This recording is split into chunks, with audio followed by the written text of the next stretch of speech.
नमस्कार, मैं हूं आपके साथ मयंक। देखिए, एक बार फिर ईरान के बॉर्डर से खबर आई है। अमेरिकी फाइटर जेट्स ईरान के बॉर्डर के बेहद करीब पहुंचे, लेकिन उन्होंने ईरान के एयर स्पेस में एंटर नहीं किया और वे ईरान के बॉर्डर के करीब आने के बाद वहां से वापस लौट गए। देखिए, एक हफ्ते में ये दूसरी बार ऐसा हुआ है जब अमेरिका के फाइटर जेट्स ईरान के बिल्कुल करीब आए, लेकिन एयर स्पेस में एंटर करने के पहले ही वो वापस लौट गए।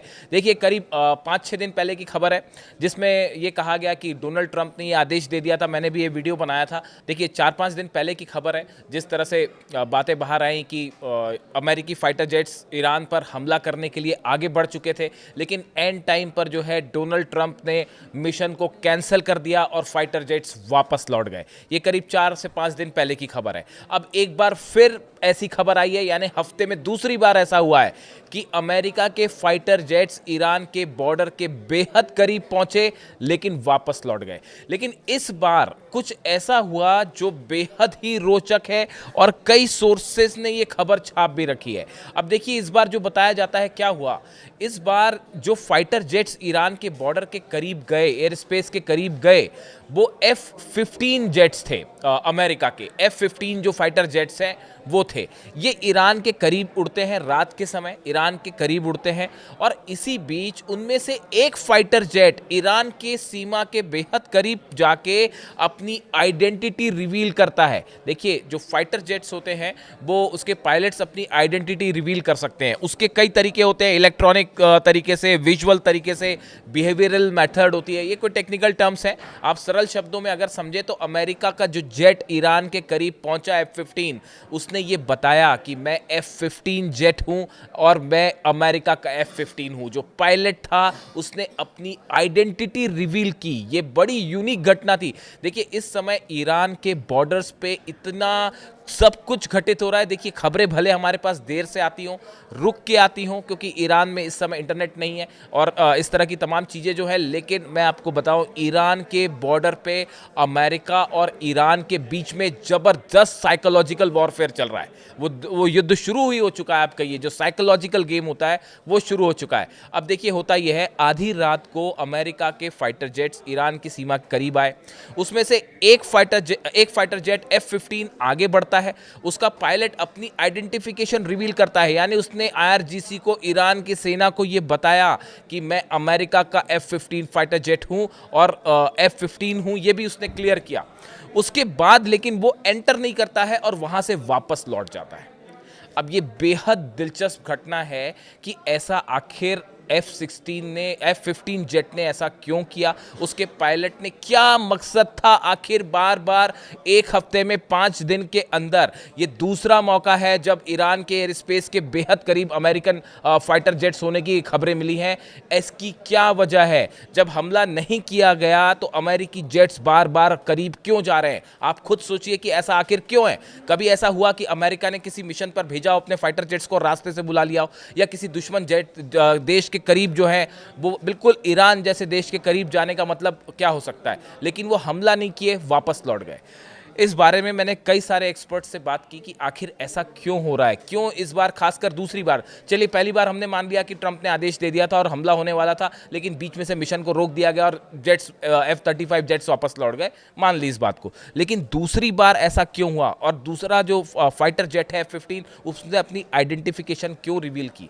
मैंने कई सारे एक्सपर्ट से बात की। कई लोगों का ये कहना है, कई एक्सपर्ट्स का ये मानना है कि अमेरिका के फाइटर जेट्स, अमेरिकन एयरफोर्स ये पता करना चाहती है क्या वाकई ईरान के पास S-400 सिस्टम डिप्लॉय हो चुका है या नहीं।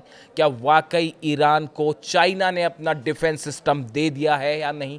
ये पहला ऑप्शन। देखिए, पहले 3 हम आपको कारण बताएंगे कि ऐसा क्यों हो रहा है कि अमेरिकी जेट्स बार बार ईरान के सीमा के करीब जा रहे हैं।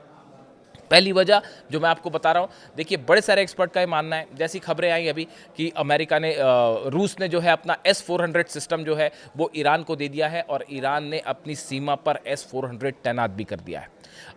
अभी खबर आई 16 जो है कार्गो प्लेन्स जो हैं चाइना के, वो पहुंचे हैं तेहरान, और इस तरह की अटकलें हैं कि ऐसी खबरें हैं इस तरह की कि चाइना ने जो है अपना मिसाइल डिफेंस सिस्टम जो है वो भी ईरान को दे दिया है। अब क्या ये सिस्टम्स वाकई पहुंच गए हैं और तैनात हो गए हैं? ये बड़ा खतरा लगता है अमेरिकन एयरफोर्स को, अमेरिकी जेट को। वो इस बात को जानना चाहते हैं, ये शायद इस बात का आकलन करना चाह रहे थे, या ये कोशिश थी उनकी एक प्रकार से ईरान को उकसाने की कि उनका फाइटर जेट करीब आए और क्या ईरान अपनी S-400 मिसाइल फायर करेगा। ये परखने के लिए शायद अमेरिका के F-15 जेट, एक पर्टिकुलर F-15 जेट जो है वो एयर स्पेस के बेहद करीब गया और उसने अपनी आइडेंटिटी जो है वो रिवील करी। शायद अमेरिकन फोर्सेस ये चाहती थी कि ईरान अगर अपनी सुरक्षा के लिए क्या S-400 की तरफ से कोई मिसाइल फायर करता है या नहीं करता है। लेकिन देखिए ईरान भी इस बात को लेकर बड़े ही नपीतुले और स्ट्रैटेजिक तरीके से जो है वो मूव कर रहा है। किन किन जगहों पर S-400 सिस्टम तैनात किए गए हैं कोई नहीं जानता, कहाँ पे क्या डिप्लॉयमेंट है, कहाँ पे कौन सी मिसाइल्स हैं, कौन सी एंटी एयरक्राफ्ट मिसाइल्स लगाई गई हैं, एयर डिफेंस सिस्टम कहाँ पर है, कहाँ पे बैलिस्टिक मिसाइल्स हैं। ये सब वो चीज़ें हैं जिसको लेकर एक बड़ा ही खुफिया तरीके से ईरान ने मिशन चलाया हुआ है। पिछली बार देखिए करीब 500 से ज़्यादा बताया जाता है कि मिसाइल लॉन्च पैड्स ऐसे थे जिस पर इजराइल ने हमला किया था ईरान के अलग अलग मिसाइल लॉन्च पैड्स पे।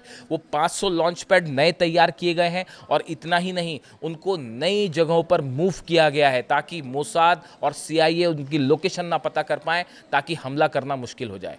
शायद इसका अंदाज लगाने के लिए ही अमेरिकन जो जेट हैं वो बार बार ईरान के बॉर्डर के आसपास मंडरा रहे हैं। शायद उकसाने की एक कार्रवाई भी हो सकती है और ये पता लगाने की कोशिश कि अब वाकई ईरान के पास गलती से भी ईरान को एक S-400 फायर कर दे, और एक मिसाइल फायर करना मतलब ये आपको पता चल जाएगा कि ईरान के पास S-400 सिस्टम है या नहीं, या चाइनीज़ जो है वो मिसाइल डिफेंस सिस्टम है या नहीं। अगर एक भी मिसाइल ईरान ने फायर की, इसका मतलब ये कंफर्मेशन आ जाएगा कि हाँ वो सिस्टम पहुंच गया है। उसके बाद अगर ऐसा है तो फिर अमेरिकन हमले की रणनीति पूरी तरह से बदल जाएगी।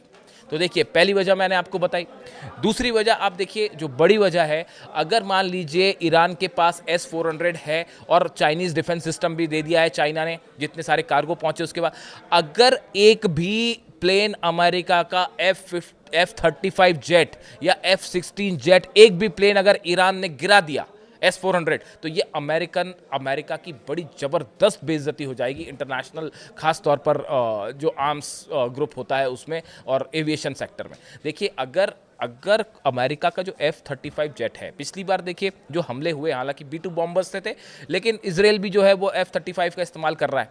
तो जो जेट्स पिछली बार इजराइल हमला कर रहा था, ईरान के पास एयर डिफेंस सिस्टम नहीं था। इसका नतीजा ये था कि इजराइल की जेट्स जो है बिना किसी रोक टोक के ईरान के अंदर जा रहे थे एयर स्पेस में और हमला करके लौट भी आ रहे थे। लेकिन इस बार जो है वो कहानी पलट चुकी है। इस बार जो है S-400 की भी खबरें हैं और चाइनीज़ डिफेंस सिस्टम की भी खबरें हैं। इस ऐसे हालात में अगर S-400 है तो S-400 बिल्कुल F-35 जेट को डाउन कर सकता है, इसमें कोई शक नहीं। और चाइनीज़ मिसाइल डिफेंस सिस्टम है वो भी F-35 को डाउन कर सकता है। इन सूरत हाल में अगर अमेरिका के F-35 ने हमला किया और एक भी अमेरिकन जेट डाउन हो गया, गिर गया, तो ये भारी बेइज्जती हो जाएगी अमेरिका की। अमेरिकन फोर्सेस शायद इसी बात का आकलन लगाने के लिए ये पता लगाने में जुटी हैं कि वाकई ईरान के पास S-400 पहुंच तो नहीं गया है। तीसरी बड़ी वजह जो इसकी मानी जा रही है कि क्या अमेरिकन जेट्स या अमेरिका ईरान को उकसाकर कोई एक ऐसा कदम उठाने के लिए उकसा रही है जो कि जिसका बहाना बनाकर ईरान पर हमला किया जा सके।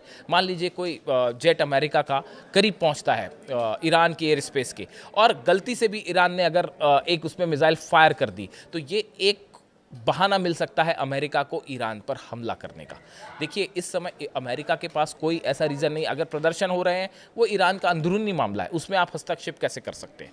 बात नंबर एक। बात नंबर दो, जहाँ तक न्यूक्लियर प्रोग्राम की बात है, वो एक ऐसा मुद्दा है जिसको लेकर बहस हो सकती है, यूनाइटेड नेशंस में मामला जा सकता है, सिक्योरिटी काउंसिल में उस पर विवाद हो सकता है, लेकिन उसको लेकर हमला करना, इसको किसी भी रूप में कोई अमेरिका के साथ नहीं है इस मुद्दे पे। यहाँ तक कि अरेबियन कंट्रीज़ भी साथ नहीं, उन्होंने भी साथ छोड़ दिया है, कोई नहीं चाहता कि ईरान पर हमला हो। ऐसी सूरत में अमेरिका के लिए हमला करना आसान नहीं है जब तक कोई एक बड़ी वजह ना मिल जाए।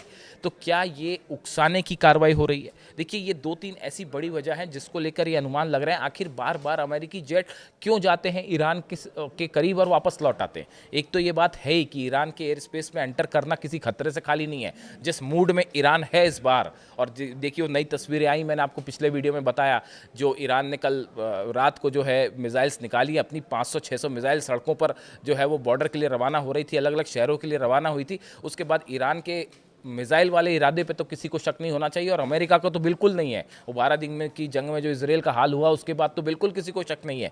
तो ऐसे सूरत में एक तो देखिए जो ओपन सोर्स इंटेलिजेंस है, मैं सोर्स भी आपको बता रहा हूँ, ओपन सोर्स इंटेलिजेंस के मुताबिक जो है अमेरिका ने जॉर्डन और मिडिल ईस्ट में बड़ी संख्या में अपने फाइटर जेट्स भेज दिए, बड़ी संख्या में अपने सोल्जर्स भेज दिए, रिफ्यूलिंग प्लेन्स भेज दिए गए, ग्लोब मास्टर्स भेज दिए गए, F-15 जेट्स तो जॉर्डन में पता नहीं कितने जेट्स जो है वो लैंड कर चुके हैं। तो ये देखिए 6 KC-135 रिफ्यूलिंग जेट है, C-17 ग्लोब मास्टर है, इस तरह की तमाम चीज़ें पहुंच गई हैं। और अब जो नई खबर है, अमेरिका ने मिडिल ईस्ट में कई लोकेशंस पे अपना थर्ड सिस्टम जो है वो लगा दिया है। यानी इजराइल में जो थर्ड है उसको तो दे ही रखा है, थर्ड मतलब ईरान की मिसाइल्स को रोकने के लिए जो डिफेंस सिस्टम है वो लगा दिया है, ताकि ईरान की मिसाइलों से जो है वो अमेरिका के प्लेन्स को बचाया जा सके, या जहां से ऑपरेशन हो रहा है, अगर मान लीजिए जॉर्डन, कतर या फिर कुवैत, जहां से भी ऑपरेशन होता है वहां पे बचाने की कोशिश कैसे हो, अपने थर्ड सिस्टम्स लगा दिए। यानी देखिए अमेरिका जो है वो इस बार ईरान पर हमला करने में बेहद सोच समझ के आगे चलना चाहता है। देखिए एक चीज़ और जो है, 3 तरह की बातें की जा रही हैं जो इस समय खबरें हैं अमेरिका से, पेंटागन से, जो एक्सपर्ट्स बताते हैं, जो सोर्सेस अमेरिका के बताते हैं कि 3 तरह के ऑप्शन है डोनाल्ड ट्रंप के पास। पहला ऑप्शन ये है जो ट्रंप चाह रहे हैं कि ईरान पर निर्णायक कार्रवाई हो। निर्णायक कार्रवाई से क्या मतलब? ये मतलब कि उसका परमाणु प्रोग्राम एकदम बुरी तरह से रुक जाए, ईरान बुरी तरह से पराजित हो जाए और जो है वो खामेनी साहब की सत्ता परिवर्तित हो जाए। तो अब ऐसा ऑपरेशन तो होने से रहा, ये तो अगर होना होता तो कर चुके होते अब तक। अमेरिका को वेनेजुएला कर सकते थे इसलिए कर दिया उन्होंने, ईरान अभी तक नहीं हुआ क्योंकि हो नहीं सकता। बड़ी सिंपल सी सरल सी बात है। इराक में वेपन्स ऑफ मास डिस्ट्रक्शन नहीं थे इसलिए हमला हो गया, वेपन्स ऑफ मास डिस्ट्रक्शन होते तो हमला ही नहीं होता, एज सिंपल एज दिस। तो ईरान पर, वेनेजुएला तो है नहीं ईरान पर, तो ये तीनों चीज़ें, ट्रंप एक निर्णायक कार्रवाई चाहते हैं, वो एक्सपर्ट्स बताते हैं कि ये आसान नहीं है, ये करना इसके लिए एक बड़ा वॉर होगा जो आसान नहीं होगा। बात नंबर 1। बात नंबर 2, ट्रंप के एडमिनिस्ट्रेशन के जो एडवाइजर्स हैं वो उन्हें एडवाइस कर रहे हैं कि भाई आप IRGC के ठिकानों पर हमला कीजिए, एक ऑल आउट वॉर मत करिए। यानी वो खुद ही ये मान के चल रहे हैं कि आप जो एक बड़ा वॉर लेके चल रहे हैं वो संभव नहीं है क्योंकि ईरान को हराना मुश्किल है। तो आप क्या करिए, IRGC के ठिकानों पर हमला करिए। तो उसके में ईरान का ये कहना है कि आप एक हमला करिए, उसके बाद हम बताते हैं। हमने जो है वो पूरे आपके 8 बेस पे मिसाइल तान रखी है और वो 8 के 8 बेस तो जाएंगे ही जाएंगे। इसराइल में भी जो है वो तो ज़बरदस्त तबाही मचेगी और अब तो ICBM भी है। यानी इस हमले का नतीजा भी बड़ा भयंकर हो सकता है, इसलिए भी वॉर में देरी हो रही है। तीसरी जो और एक बड़ी अहम वजह मानी जा रही है कि अरेबियन कंट्रीज़ ने जो मना कर दिया अमेरिका को कि भाई आप जो है, हम नहीं चाहते कि आप हमारे एयर स्पेस का इस्तेमाल करें। इसके बाद बड़ा संकट खड़ा हो गया है अमेरिका के सामने कि भाई हमला करने के लिए आखिर हमला किया जाए तो किस एरिया से किया जाए। एयरक्राफ्ट कैरियर जो है अब्राहम लिंकन वो करीब करीब पहुंच चुका है उस लोकेशन पे कि जहां से हमला होना है मिडिल ईस्ट में। अब उसके बाद देखना है कि उसकी स्ट्रैटेजिक पोजीशन क्या होती है, इसको लेकर अभी कयास लगाए जा रहे हैं। ईरान के करीब पहुंच चुका है वो, लेकिन उसको वॉर करने के पहले उसकी स्ट्रैटेजिक लोकेशन तय होगी एक, और उसके सपोर्ट सिस्टम पहुँचेंगे, सबमरीन्स पहुँचेंगी, दूसरे जो सपोर्टिव वॉरशिप्स होते हैं वो पहुँचेंगे। तो उसमें अभी थोड़ा सा टाइम, कुछ घंटे और लगेंगे। मैं दिन की बात नहीं कर रहा हूँ, घंटे की बात कर रहा हूँ कि उसको रेडी करने के लिए कि हाँ अब एक्शन हो सकता है। तो ये सब it's a time taking process. यानी इसने एक बात तो ये साबित कर दी है कि इस बार अमेरिका फूंक फूंक के कदम रखना चाह रहा है ईरान के खिलाफ, कि एक गलत डिसीजन अमेरिका का और वो बड़ा ही उल्टा पड़ सकता है, ईरान करारा जवाब दे सकता है। इस बीच में ये जो घटनाएं हो रही हैं रोज कि अमेरिका के फाइटर जेट करीब जाते हैं ईरान के और वापस लौट आते हैं, एक तो मिसाइलों का खौफ है ईरान की, और दूसरी तरफ ये भी पता नहीं है कि S-400 है या नहीं। S-400 तो पता चला फाइटर जेट्स ही डाउन हो जाए तो ये एक बड़ी भारी बेइज्जती हो जाएगी। इस सूरत हाल में जो एक्सपर्ट्स बताते हैं कि इस तरह की जो घटनाएं हो रही हैं, बार बार करीब जाना और वापस लौट आना, ये शायद एक साइकोलॉजिकल वॉरफेयर है जिसमें ईरान अमेरिका पर भारी पड़ता दिखाई दे रहा है। अब इससे जुड़ा जो भी अपडेट होगा आप तक पहुंचाएंगे। वीडियो कैसा लगा ज़रूर बताइए। Thank you so much.